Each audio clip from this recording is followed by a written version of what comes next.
Bienvenidos al canal de la Escuela Plan. Hoy vamos a hablar de la filosofía y psicología de la India y vamos a aclarar algunas cuantas cosas sobre el tema, que es lo siguiente. A raíz de que han venido a nuestra escuela últimamente muchos amigos budistas de Dharamsala, médicos, astrólogos y lamas, los estudiantes y amigos de la escuela nos han pedido que expliquemos algo del hinduismo y del budismo, porque hay mucha confusión en Occidente con respecto a eso. Vamos a aclarar unas cuantas cosas. En primera instancia, la India actual del 2018 no es la India clásica de los libros que leemos en Occidente, ni siquiera es la India de Gandhi. La India actual es una India occidentalizada. Entonces, cuando nosotros hablamos de los grandes filósofos hindúes, la psicología hindú y la psicología budista, estamos hablando de lo que fue hace siglos, puesto que hoy ya la India, tan occidentalizada, queda muy poco de lo que nosotros conocemos. Por eso se llevan mucha sorpresa los turistas que van a la India. Quiero explicar dos cosas. Primero, en la India hubo dos corrientes de conocimiento. Una es la religión hindú y la religión budista. Las dos religiones de la India, incluida del Islam también en la India, son de carácter popular, o sea, es lo que el pueblo practica, lo religioso, sea hinduista de distintas líneas hindúes, como shivaístas o lamaístas, o budistas, que son dos cosas diferentes. Una cosa es el hinduismo, otra cosa es el budismo. Entonces, acá en Occidente hay mucha confusión con respecto a qué es el hinduismo y qué es el budismo. Por eso aclaro todo esto. Hay una religión que practica el pueblo en la India, que es hinduista, otros grupos son budistas, otros son del Islam, y aparte de ello hay escuelas de filosofía que no tienen nada que ver con la religión, que son antiquísimas porque tienen 2500 años de antigüedad. Y vamos a ir nombrándola un poco. Por ejemplo, la psicología yoga. La psicología yoga o la escuela yoga la fundó un gran maestro hindú que fue Patanjali en el año 600 a.C., que se llaman los Yoga Sutras de Patanjali, que son enseñanzas de psicología metafísica. Formado por 4 etapas del yoga, que son el Hatha Yoga, el Bhakti Yoga, Jnana Yoga y Raja Yoga. Hoy lo que conocemos en Occidente es los ejercicios físicos del yoga, ¿no es así? Sí, eso es lo que más se ha difundido y habitualmente confundimos o creemos que toda la esencia y todo lo que hay del yoga es una práctica física, una gimnasia. Se cree así popularmente en muchos países de Occidente que el yoga es una gimnasia. No, el yoga fue una filosofía metafísica de gran envergadura y los ejercicios físicos, la postura o asana, son un medio para preparar a la mente para la reflexión, la meditación y el trabajo psicológico. Hay una parte devocional, que es el Bhakti Yoga, la devoción, una parte filosófica, que es el Jnana Yoga, el Raja Yoga es la parte total o la cosmovisión de la filosofía del yoga. Que es el rey de los yogas. El rey de los yogas. Esa es una de las escuelas. Después tenemos distintas escuelas del budismo y del hinduismo. Y no hablo de religión, sino de escuelas. Escuelas de filosofía. Como la filosofía de Occidente. Es decir, acá tenemos una universidad de filosofía donde se enseña filosofía con las ciencias adicionales de la filosofía, como la lógica, la epistemología, la teología, la metafísica, y estas escuelas también tienen ese conocimiento mucho más antiguo que los nuestros, con otra connotación, con otro conocimiento mucho más avanzado que los nuestros. Así que quiero aclarar bien que una cosa es la religión popular y otra cosa es el conocimiento de las escuelas de filosofía de la India, que están divididos en dos grandes grupos, las hinduistas y las budistas. ¿De qué tratan ellos? ¿De qué trataban en la antigüedad estas escuelas y cómo se fueron perfeccionando a través de los tiempos más racionalmente, digamos? El tema de karma y reencarnación, que nosotros lo tomamos como una cosa mágica, pero es muy científico lo que ellos explican de la ley de karma y reencarnación. El sufrimiento y la condición humana, que es algo propio del estudio de la teoría del conocimiento. La iluminación, que sería el cambio de conciencia, muy clásico en las filosofías orientales de la India y de China, del confucianismo y del taoísmo. Y los programas, lo que contenían estos conocimientos sobre la epistemología era el estudio del karma o la ley de acción y reacción, que no es ni bueno ni malo, sino es la acción que produce una reacción y continuamente un efecto continuo que va produciendo evolución o involución. Y esta ley de karma es regido por lo que ellos le llaman, los hindúes, en su lenguaje en sánscrito, le llaman dharma. ¿Qué es dharma? Son las leyes cósmicas, según dicen ellos, que rigen la acción del karma. También estudian el logo solar. ¿Qué es el logo solar? Para ellos es ¿qué es el universo? Que nosotros en Occidente lo estudiamos a través de la astrofísica, pero en forma muy materialista. Ellos lo estudian en las de las formas, como organización material del universo y como entidad metafísica. Ese es el logo solar. El espacio y el tiempo, lo hemos conocido acá por la teoría de Einstein, pero ellos tienen otra idea del espacio-tiempo mucho más complicada que la nuestra. Y el devenir y razas. Este es un tema importante. Es decir, la historia como devenir de evolución de la humanidad en la escuela de la vida. Y las razas humanas, no razas en el sentido físico, sino en el sentido psíquico o espiritual. La evolución psíquica de la humanidad, dividida en 7 grandes grupos a través de millones de años, y que ellos lo miden a través de lo que nosotros llamamos la precesión de los equinoccios. A través de edades y rondas de evolución.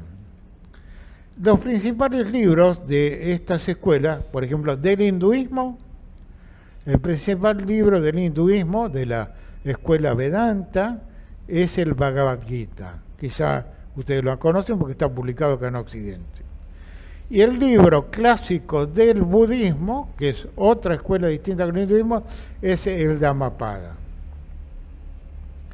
Otro libro importante del hinduismo brahmánico es La Voz del Silencio, dado a conocer acá por los teósofos, que es un libro muy antiguo de psicología metafísica, que es La Voz del Silencio, lo podemos traducir en el lenguaje junguiano como la voz del inconsciente colectivo.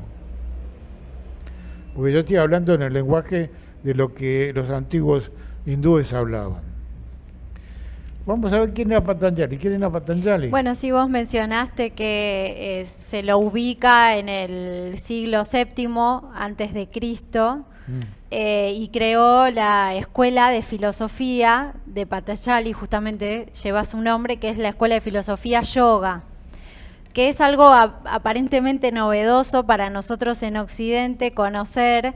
Que detrás de todas estas prácticas físicas hay toda una filosofía que él lo refleja en esto que León mencionó recién, que son los Yoga Sutras, que no son otra cosa que aforismos, donde se van dando muchas enseñanzas que son filosóficas, pero son psicológicas también, porque son muy prácticas. En relación a eso te quería preguntar, ¿no? Porque vos hiciste como un paralelo para ubicar, ¿no?, a los youtuvidentes con lo que estudiamos de filosofía acá en Occidente. Así es. No obstante, pareciera que la filosofía en Occidente, por lo menos de los últimos tiempos, se volvió como muy teórica y el origen, ¿no?, de todas estas escuelas también conlleva toda una práctica, ¿no es así? No es algo teórico nada más. Bueno, nosotros heredamos filosofía, los occidentales, de Grecia. de Sócrates, Platón, Aristóteles y otros filósofos griegos, Pitágoras y otros más, no vamos a nombrar a todos, son bastantes, que tienen un método, un modo que adquirimos en Occidente de estudiar filosofía. Y los hindúes y los budistas tienen otro método de estudiar filosofía, con mucho más conocimiento y mucho más antiguo que el nuestro. Y voy a hacer un relato histórico. ¿De dónde sale la filosofía indoaria? Sale de los grandes libros llamados Vedas. O sea, hay 4 libros Vedas. Uno de ellos, el más antiguo, es el Rig Veda. El Rig Veda es un compendio milenario, no se sabe cuántos años tiene. Ellos dan una cifra enorme, cosa que en Occidente no aceptan la cifra que tienen los Vedas, que ellos dicen 20.000 años. En Occidente decimos, reducimos todo a menos tiempo, ¿no es cierto? La cuestión es así. Estos libros Vedas contenían una enorme cantidad de conocimiento totalitario, total, ciencia, arte, filosofía, religión y teología, todo un conjunto de conocimientos, que era muy complicado para la época histórica de hace 2000 años. Por lo tanto, los filósofos hindúes desarrollaron síntesis en otros libros, que son los Brahmanas, los Puranas y los Upanishads, que son comentarios de los Vedas para los estudiantes de filosofía, para que fuera más sencillo entender este complejísimo libro que era el Rig Veda. Los Upanishads son libros que son unos 18 libros y 108 textos, donde explican toda la filosofía, desde lo metafísico, desde lo universal hasta lo particular. ¿Qué conocemos nosotros de Occidente de esto, de la filosofía de las escuelas de la India? Nada. Conocemos por los turistas, por los videos, la religión que hay actual, las religiones que hay en la India. Las religiones actuales en la India son muchísimas sectas diferentes. No son las clásicas que estamos nombrando nosotros. Incluso es muy común, conozco gente que ha ido recientemente a la India y vuelve y sin enterarse de que hay filosofía en la India, ¿no? Exactamente, es así. Por ejemplo, bueno, la confusión con la escuela yoga. Creo que hay más profesora de yoga en Occidente que en Nueva Delhi, ¿no? Pero el yoga es una filosofía y una de las prácticas es las posiciones físicas. Pero toda una filosofía desde lo metafísico a lo físico, la epistemología, la lógica, la sistemática y la psicología yoga. Una psicología muy avanzada, que es una psicología que podríamos traducirlo a nosotros en Occidente como un autoconocimiento. Vos decías recién que partían siempre de lo universal hacia lo particular. Sí. La psicología ocupa un lugar importante dentro de las escuelas de filosofía de la India. Pero no es como nuestra filosofía, no es como el psicoanálisis, no es como la psicología social, no es como la Gestalt, sino tiene una envergadura mucho mayor que nuestra psicología. Empieza desde lo cosmológico, que es extraño para nosotros, ¿no? Que empiecen desde lo cosmológico bajando hasta la existencia física.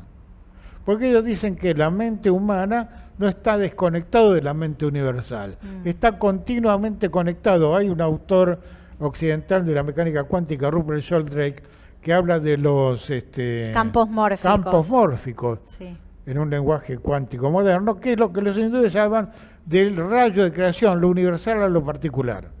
Y la psicología de ellos es así.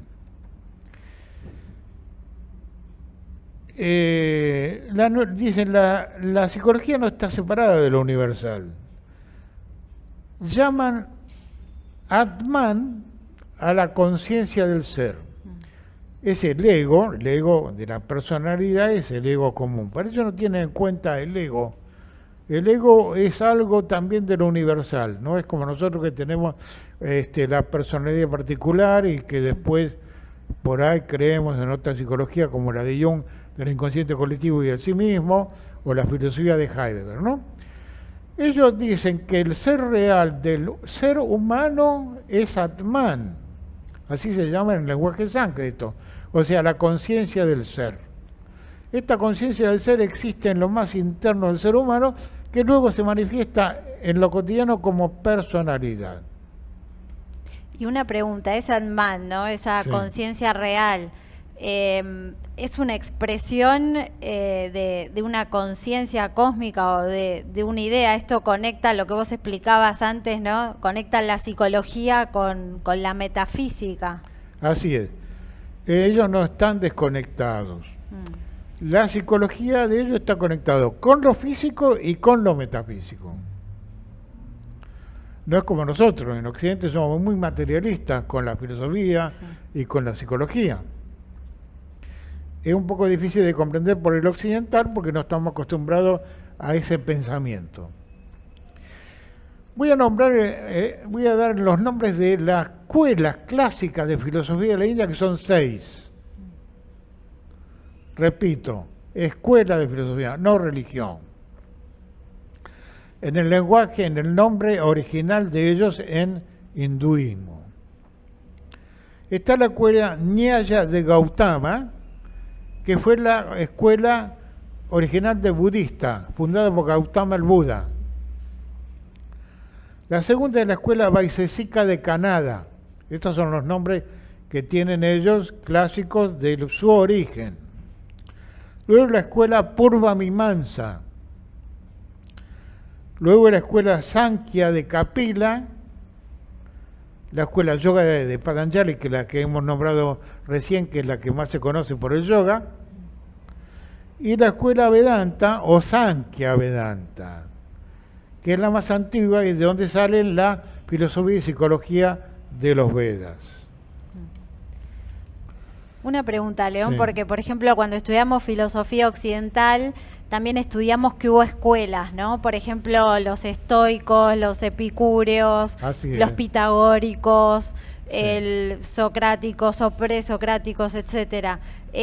¿Podríamos hacer un paralelismo como para tratar de entender? O sea, que cada una de estas escuelas tiene un enfoque diferente en cuanto a las preguntas acerca del origen del hombre. En realidad, sí, yo comprendo tu pregunta. En realidad, en el origen de la filosofía occidental, que fue Grecia, no estaban muy distantes los conceptos de los griegos de lo que era el hinduismo, las escuelas hinduistas, hace 2500 años, en la época socrática, platónica, aristotélica, pitagórica, porque ellos estaban conectados con la India. Claro. Se dice Occidente no existía con este nombre de Occidente. Por lo tanto, muchas de las filosofías pitagóricas, más que nada, venían de Oriente. Pero bueno, con el correr de los siglos, desaparecido Grecia, suplantado por el Imperio Romano, y luego vino el cristianismo, esto cambió en estos últimos 2000 años, en una historia distinta que ahora no la vamos a tratar en este video, de lo que es hoy la filosofía para Occidente. Lo que yo quiero aclarar en este video, ¿qué es la filosofía para Oriente? Las escuelas de filosofía de Oriente, porque una cosa son las religiones que practican los pueblos de la India actualmente y otra cosa son las clásicas escuelas de filosofía que tenían ellos y que todavía tienen, pero en forma más reducida. Una de las escuelas más importantes hoy en la India es el budismo.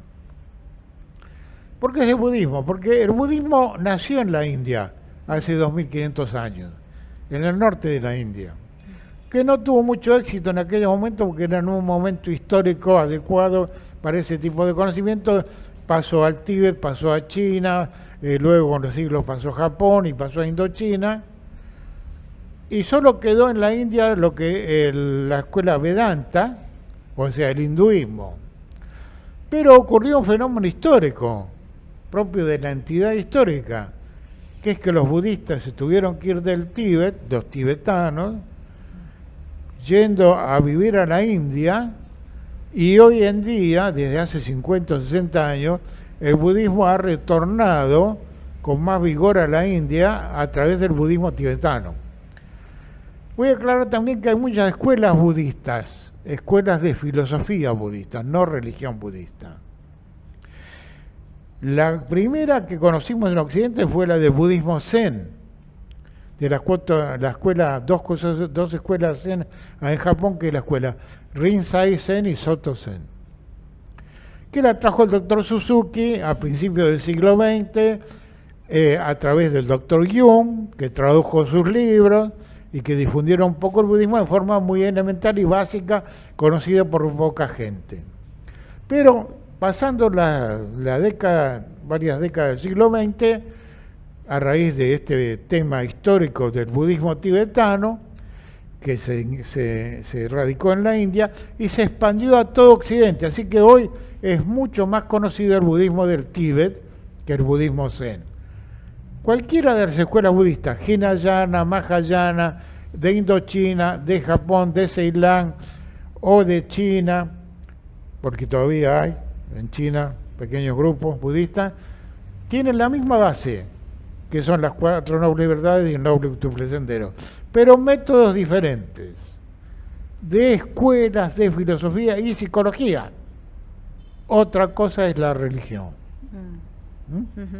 Claro, entonces lo que vos estás explicando es una idea importante para ordenarnos, poder clasificar correctamente estas distintas escuelas, que hay niveles del conocimiento también, ¿no? Según el nivel de conciencia también, el estado de conciencia, cada uno se va a orientar hacia una rama, puede ser hacia la religión o hacia la filosofía.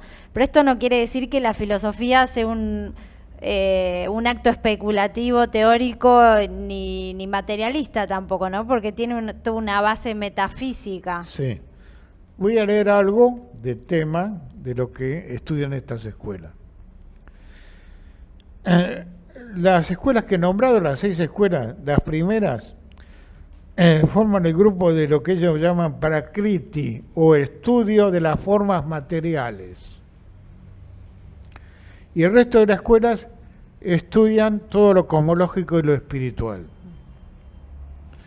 Por ejemplo, la escuela Nyaya de Gautama se basa en la teoría realista del conocimiento y hace mucho hincapié en el conocimiento de sí mismo y el conocimiento de la verdad y la iluminación que ellos llaman nirvana. El sistema es muy lógico y argumentativo en su naturaleza, con su propia lógica, que es parte de la filosofía, porque la filosofía tiene ciencias auxiliares, tanto en Oriente como en Occidente. La lógica, la sistemática, la teoría del conocimiento, son ciencias auxiliares de la filosofía, tanto en nuestro continente occidental como en Oriente.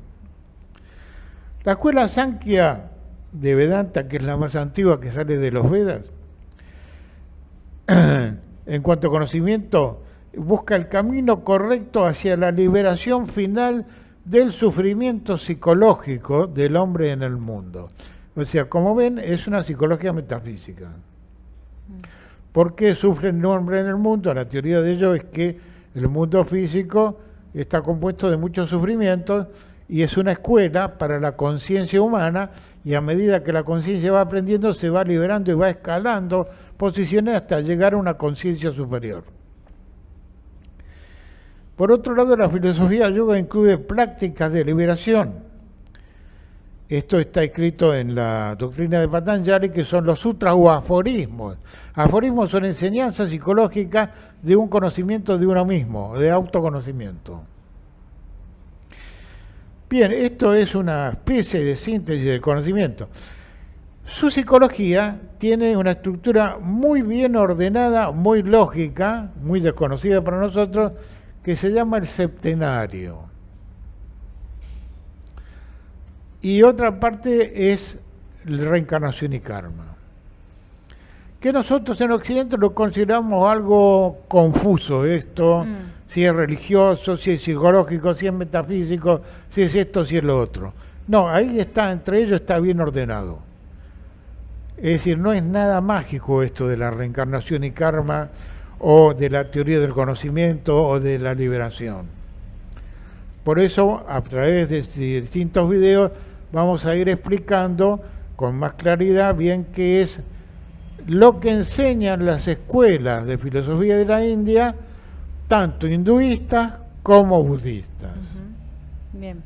Bueno, es una buena introducción esta que nos has dado, León, para poder empezar a recorrer en una serie de videos que vamos a ir haciendo cuáles son los temas principales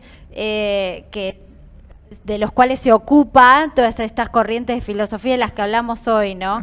Que son importantes de aclarar, primero porque en realidad el ser humano, más allá de esta división cultural, ¿no?, que hay de Oriente y Occidente, el ser humano es uno solo, y los temas que tratan acerca de la vida, la muerte, que hay más allá, y acerca de liberarse del sufrimiento, como vos decías, y lograr una vida mejor, son temas que nos interesan a todos, independientemente si estemos del lado este u oeste del meridiano de Greenwich. Así es. Y los invitamos también a que vean nuestro canal de YouTube, donde están los amigos budistas que han venido a dar conferencias acá. Ha venido la Lama Rinchen de Jardín Mahayana, gente de Dharamsala, astrólogas de Dharamsala, médicas de Dharamsala, y ahora para el mes de junio viene un lama español, un lama que vive en España, que es tibetano pero que habla español, que es Thupten Wanche, muy conocido. Vean sus videos de él. Va a venir acá a la escuela Astran durante 3 días a dar enseñanza de las escuelas budistas. Así que los invitamos a que vean esos exponentes de la filosofía de la India y del budismo, que son mucho más certeros que nosotros, y al curso que nosotros damos al modo occidental para aclarar a la gente de Occidente qué es la filosofía, qué es la psicología, qué es el conocimiento de la India. Bueno, hasta la próxima. Hasta la próxima.